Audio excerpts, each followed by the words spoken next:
اعوذ باللہ من الشیطان الرجیم بسم اللہ الرحمن الرحیم رب اشرح لی صدری ویسر لی امری واحلل عقدۃ من لسانی یفقہوا قولی واجعل لی وزیرا من اہلی آمین یا رب العالمین۔ آج کا ہے ہمارا سورۃ البقرہ کا رکوع نمبر 34، رکوع نمبر 34، جس کا آج ہم ترجمہ اور تفسیر کریں گے۔ اس رکوع کی خاصیت یہ ہے کہ اس رکوع کے اندر قرآن مجید کی سب سے بہترین آیت، قرآن مجید مکمل طور پر بہترین، لیکن سب سے زیادہ بہترین آیت جو ہے آیت الکرسی، جس میں مکمل طور پر توحید بیان ہوئی ہے۔ پورا قرآن ہی توحید کی گواہی دیتا ہے، لیکن اس میں حقیقتاً اللہ رب العالمین کی بہترین صفت بیان کی گئی ہے۔ اس آیت کو آیت الکرسی کہا جاتا ہے۔ یہ عظیم ترین قرآن مجید کی آیت ہے۔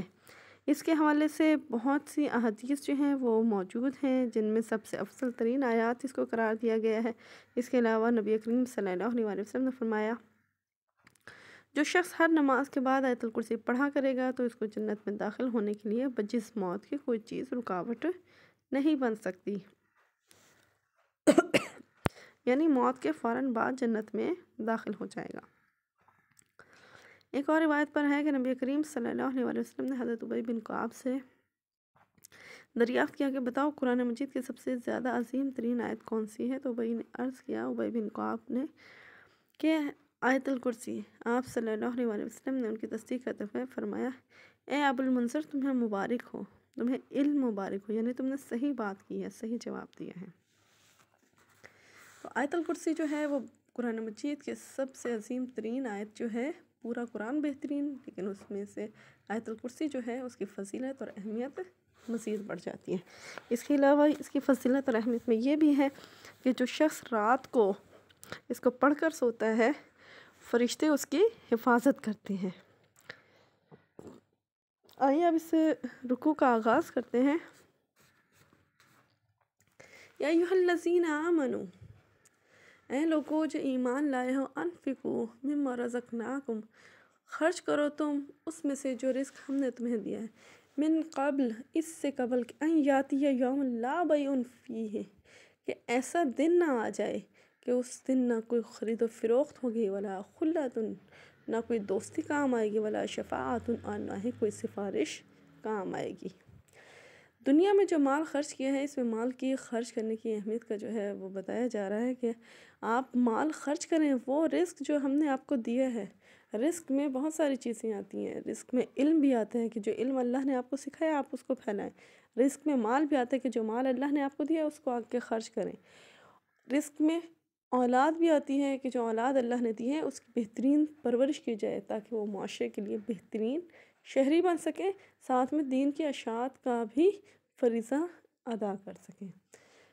لہٰذا اس میں کہا کہ ہم رزق میں تمام صلاحیتیں بھی آتی ہیں کہ ہم نے جو صلاحیتیں تمہیں دی ہیں وہ اللہ کی راہ میں خرچ کرو۔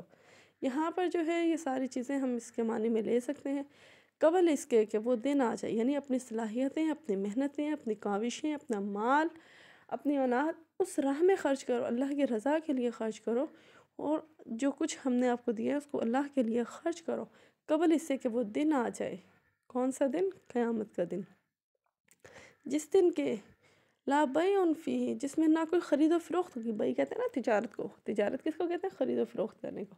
کہا ایسا دن نہ آ جائے قبل اس سے کہ وہ دن آ جائے جس دن کہ نہ تو کسی کو خرید و فروخت کوئی فائدہ دے گی، ولا خلۃ، نہ کوئی دوستی کام آئے گی، ولا شفاع، اور نہ ہی کوئی انسان کے سفارش جو ہے اس کے کام آ سکے گی۔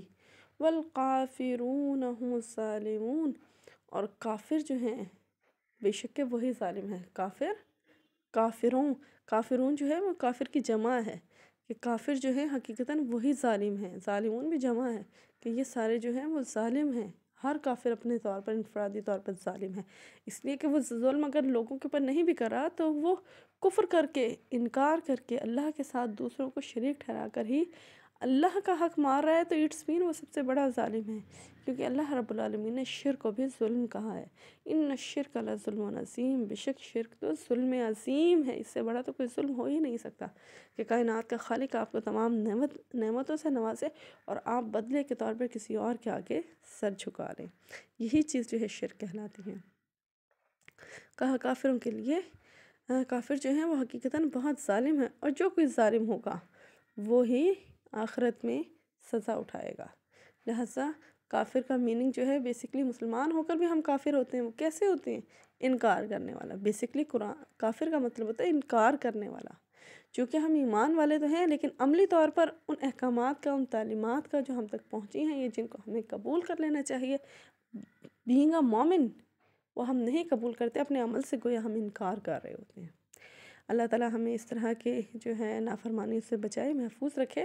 تو کہا کہ اس دن سے قبل خرچ کرو، اپنا مال جو ہے، جو رزق اللہ نے دیا ہے اس کو خرچ کرو، اس سے پہلے کہ وہ دن آ جائے جس دن کے کوئی بھی خرید و فروخت نہیں ہوگی، کہ بندہ کوئی منافع حاصل کر سکے، کوئی فائدہ دے سکے کسی دوسرے کو، نہ ہی کوئی دوستی کام آئے گی اور نہ ہی سفارش۔ اس دن کوئی بھی کسی کے کچھ کام نہیں آ سکے گا۔ اگلی پھر وہی آیت جو ہے جس کے بارے میں ہم ڈسکس کر رہے تھے، آیت الکرسی جس کو کہا جاتا ہے، جس کی بہت سی فضیلتیں جو ہیں احادیث میں مروی ہیں۔ اس کے کہا جاتا ہے کہ 10 حصے ہیں، جن 10 حصوں میں اللہ رب العالمین نے اپنی توحید کی گواہیاں دی ہیں۔ اللہ لا الہ الا ہوا، اللہ کے سوا کوئی معبود نہیں ہے۔ اس کے 10 جملے ہیں، 10 جملے ہیں نا، 10 حصے ہم نے بات کی، 10 جملے ہیں، جن میں سے پہلا یہ ہے اللہ لا الہ الا ہوا، پاک ہے اللہ رب العالمین کی ذات جس کے سوا کوئی بھی الہ نہیں ہے۔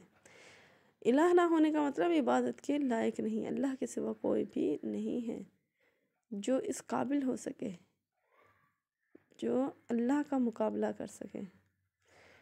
قرآن مجید میں ایک آیت الکرسی اور ایک سورہ اخلاص، یہ وحدانیت کا نچوڑ ہے۔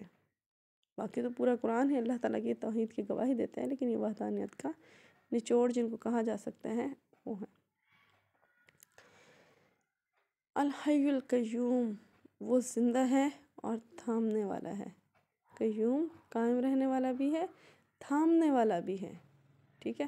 وہ زندہ ہے اور ہمیشہ قائم رہے گا، یہ معنی بھی ٹھیک ہے، اور یہ بھی کہ وہ زندہ ہے اور سب کو تھامنے والا ہے، سب کو سنبھالنے والا ہے، یہ بھی دونوں جو ہے وہ قیوم قیام سے نکلا ہے نا، مبالغے کا صیغہ ہے، یعنی جو خود بھی قائم رہتا ہے اور قائم رہ کر دوسروں کو بھی قائم رکھتا ہے، دوسروں کو بھی سنبھالتا ہے۔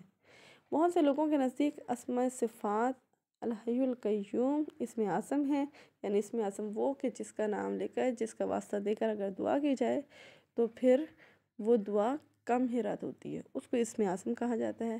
الحی القیوم جو ہے وہ اسم اعظم ہے۔ حضرت علی روایت کرتے ہیں کہ غزوہ بدر کے دن میں نے ایک موقع پر چاہا کہ رسول اللہ صلی اللہ علیہ وسلم کو دیکھوں کہ آپ کیا کر رہے ہیں، تو دیکھا آپ سجدے میں پڑے ہوئے ہیں، سجدہ کر رہے ہیں اور بار بار یا حیو یا قیوم، یا حیو یا قیوم، یا حیو یا قیوم پڑھ رہے ہیں، یعنی اے زندہ تھامنے والے ہمیں تھام لے، ہمیں سنبھال لے، ٹھیک ہے، سمجھ آ رہی ہے نا بات۔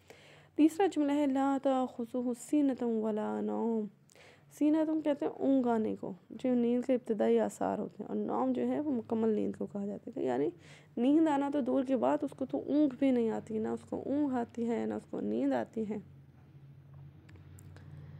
مطلب یہ ہے کہ اسے انسان جو ہے نا کام کر کے تھک جاتا ہے، انسان کی فطرت ہے، اس کو سکون چاہیے ہوتا ہے۔ اونگ کی حالت میں آپ کو آدھی باتیں سنائی دیتی ہیں اور آدھی نہیں دے رہی ہوتی، آپ سمجھ ہی نہیں پا رہے ہوتے کیا بول رہے ہو اور کیا بولنا چاہ رہے ہو، کیا سن رہے ہو اور کیا سننا چاہ رہے ہو۔ اور نیند جو ہے وہ مکمل آرام ہے، اور تھکاوٹ اتارنے کے لیے جو ہے نیند کی حالت میں آپ کو کچھ سنائی نہیں دیتا۔ نیند کو موت سے بھی تعبیر کیا گیا ہے، تشبیہ دی گئی ہے کہ یہ گویا موت ہے، کہ انسان کو مرنے کے بعد نہیں پتہ ہوتا نا کہ کیا کچھ ہوا۔ اسی طرح نیند کی حالت میں بھی غفلت میں چلا جاتا ہے انسان، اس کو پتہ ہی نہیں ہوتا کہ کیا ہو رہا ہے اور کیا نہیں ہو رہا۔ تو اسی طرح کہا کہ اللہ جو رب العالمین ہے اس کو تو نہ اونگ آتی ہے نہ نیند آتی ہے،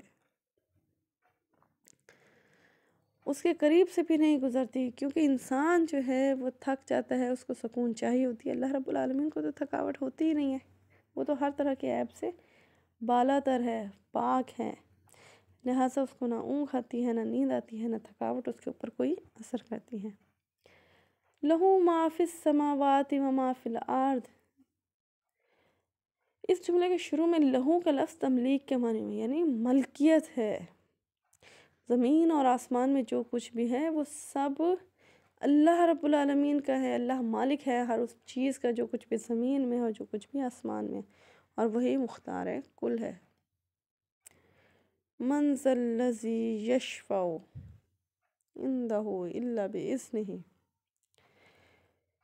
یہ جو ہے اس میں بتایا گیا ہے کہ کوئی طاقت بھی ایسی نہیں جو اللہ رب العالمین کے سامنے کسی کی سفارش کر سکے۔ کسی کے پاس اگر کسی سے باز پرس کرنے کا اختیار ہے تو وہ اللہ رب العالمین کا ہے، اس کے علاوہ کسی کے پاس نہیں۔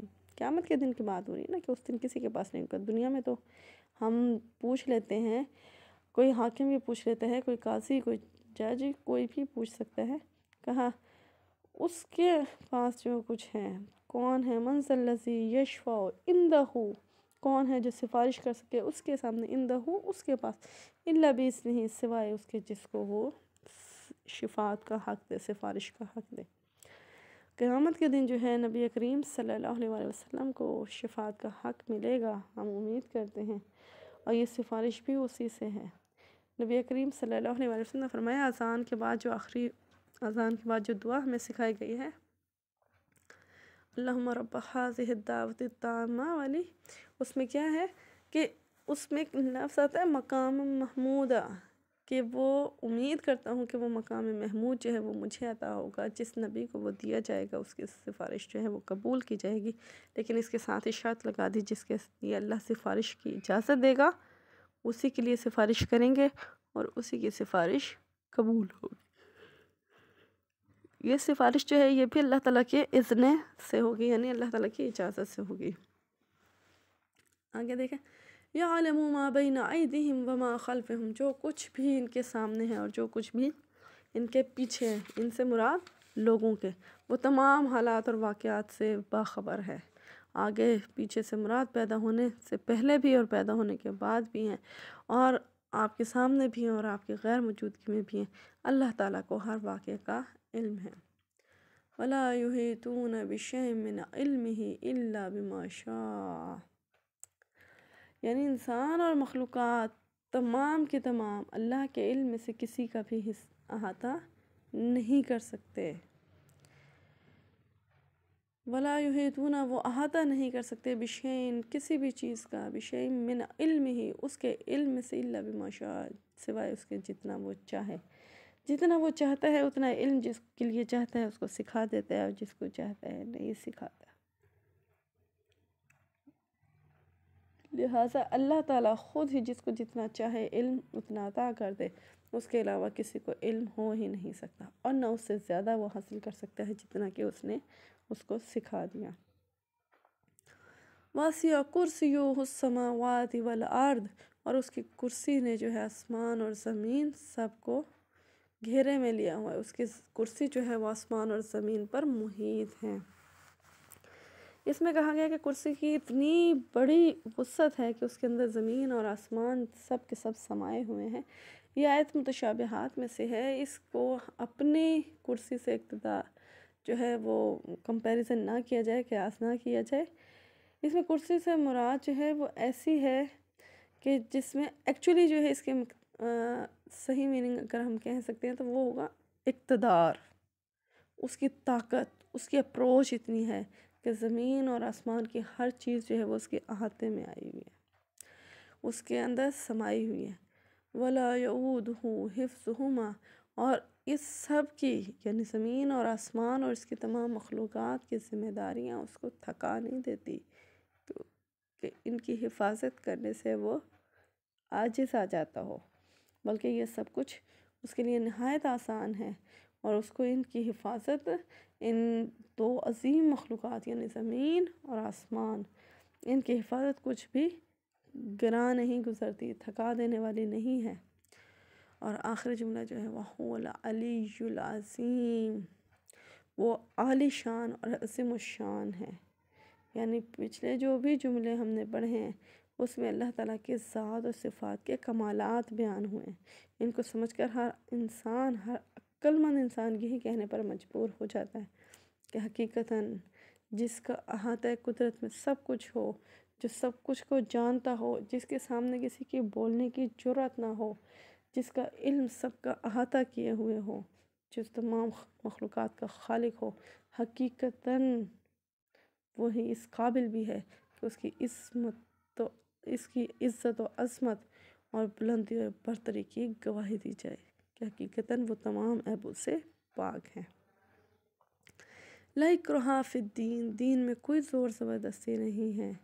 جبراً دین کو پھیلانے کی کوشش نہیں کی جائے گی کہ گن پوائنٹ پر آپ کسی کی کن پٹی پر گن رکھیں اور کہیں اسلام قبول کر ورنہ مارتا ہوں، ایسا نہیں ہوگا۔ دشمن جو ہیں وہ یہ الزام عائد کرتے ہیں اور وقفاً اسلام کے اوپر یہ الزام عائد کرتے رہتے ہیں کہ اسلام جو ہے وہ تلوار کے زور پر پھیلا، حالانکہ یہ صحیح نہیں ہے۔ حق اور باطل دونوں واضح ہو چکے ہیں اور ہر صاحب عقل اور بصیرت اس کے لیے یہی کافی ہے کہ وہ اپنے نفع نقصان کا خود انتخاب کرے۔ لہٰذا دین کو آپ نے پھیلانا ہے، اس کو کوشش کرنی ہے، اس کو اپنے لوگوں کی اصلاح کرنی ہے، اپنے مومنین جو عمل میں کمزور ہیں ان کی اصلاح کرنی ہے، اور جو کافر ہیں ان تک امر بالمعروف و نہی عن المنکر کا پیغام پہنچانا ہے۔ زبردستی منوانا نہیں ہے۔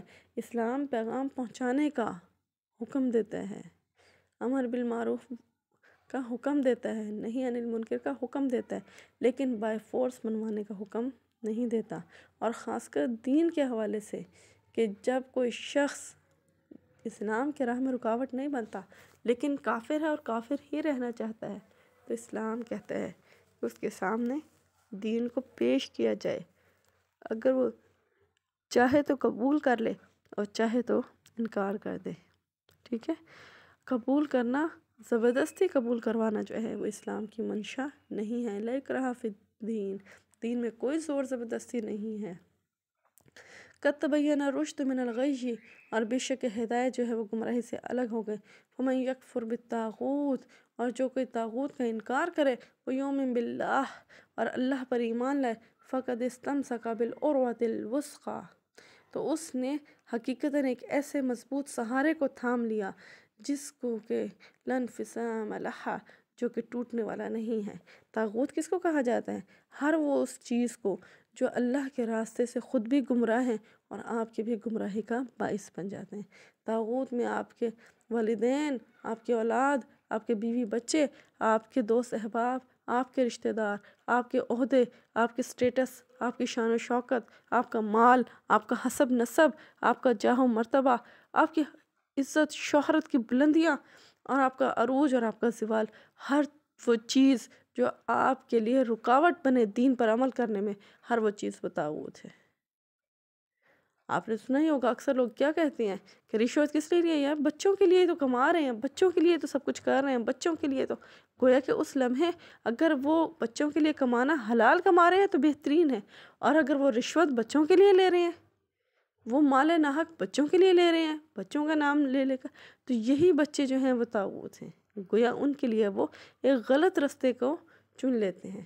تو کہا جو اس طاغوت کا انکار کرتے ہیں وہ کہتے ہیں نہیں، بچے اللہ نے دیے ہیں، اولاد اللہ نے دی ہے، زندگی اللہ نے دی ہے، بھوکا رکھے گا پیاسا رکھے گا اللہ رکھے گا، جیسا چاہے گا وہ رکھے گا، ہم اس حال میں خوش رہیں گے جس حال میں وہ رکھے۔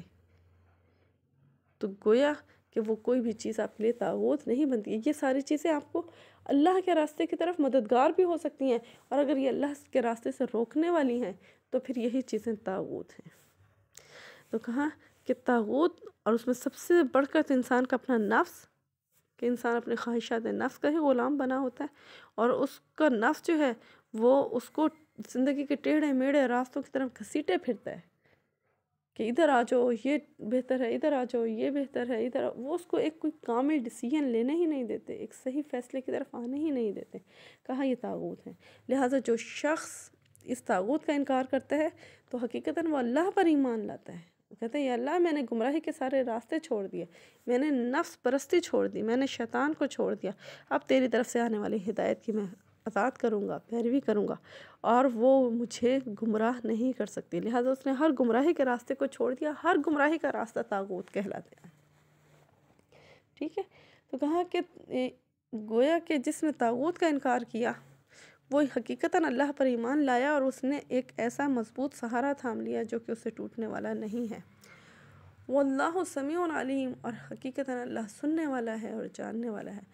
اللہ ولی الذین آمنوا، اور اللہ پھر ایسے لوگوں کا دوست بن جاتا ہے جو ایمان لائے، یخرجوہم من الظلمات، وہ ان کو اندھیروں سے نکال لاتا ہے، من الظلمات الی النور، نور کی طرف لے آتا ہے، روشنی کی طرف لے آتا ہے۔ ظلمات سے مراد یہاں کیا ہے؟ تاریکیاں، جہالت کی تاریکیاں، جن میں بھٹک کر انسان اپنے فلاح و سعادت کی راہ سے دور نکل جاتا ہے اور حقیقت کے خلاف چل کر اپنے تمام قوتوں اور کوششوں کو غلط راستوں میں صرف کرنے لگتا ہے، غلط راستوں میں اس کو استعمال کرتا ہے۔ جبکہ نور سے مراد علم حق ہے، جس کی روشنی میں انسان اپنے اور کائنات کی حقیقت اور اپنی زندگی کے مقصد کو صاف صاف دیکھ کر اپنے صحیح بصیرت کا اندازہ لگاتے ہوئے ایک صحیح راستے پر گامزن ہو جاتا ہے۔ کہا اللہ دوست بن جاتا ہے ان مومنین کا، اور پھر ان کو نکال لاتا ہے ظلمت کے اندھیروں میں سے روشنی کی طرف، ہدایت کی روشنی کی طرف، صراط مستقیم کی روشنی کی طرف ان کو کھینچ لاتا ہے۔ والذین کفروا، اور جو لوگ کافر ہوئے ہیں اور جو انکار کرنے والے ہیں، جو منکرین ہیں، اولیاؤہم الطاغوت، تو ان کے طاغوت ساتھی بن جاتے ہیں، شیطان ان کا ساتھی بن جاتا ہے، شیطان کے چیلے اس کے ساتھی بن جاتے ہیں۔ ایسے خراب ذہن والے، کمزور عقیدہ، باطل عقیدہ کے لوگ ان کے ساتھی بن جاتے ہیں، وہی تو طاغوت ہیں۔ یخرجونہم، وہ کیا کرتے ہیں؟ وہ ان کو نکال کر لے جاتے ہیں، من النور، روشنی سے نکال کر لے جاتے ہیں، الی الظلمات، تاریکیوں کی طرف۔ چھوڑو، دفع کرو، کیا ضرورت ہے اللہ کی راہ میں خرچ کرنے کا، تم مفلس ہو جاؤ گے، غریب ہو جاؤ گے، اس طرح کی باتیں ذہن میں ڈالتا ہے شیطان۔ کیا ہوا اگر رشوت لے لی تو؟ بچوں کے لیے کچھ بنانا، کچھ کرنا ان کا حق نہیں ہے؟ ہمارے مر جانے کے بعد ہمارے بچوں کا کیا ہوگا؟ ہم دنیا میں اتنا کچھ تو کر جائیں کہ بچوں کی باقی زندگی عیش میں گزرے۔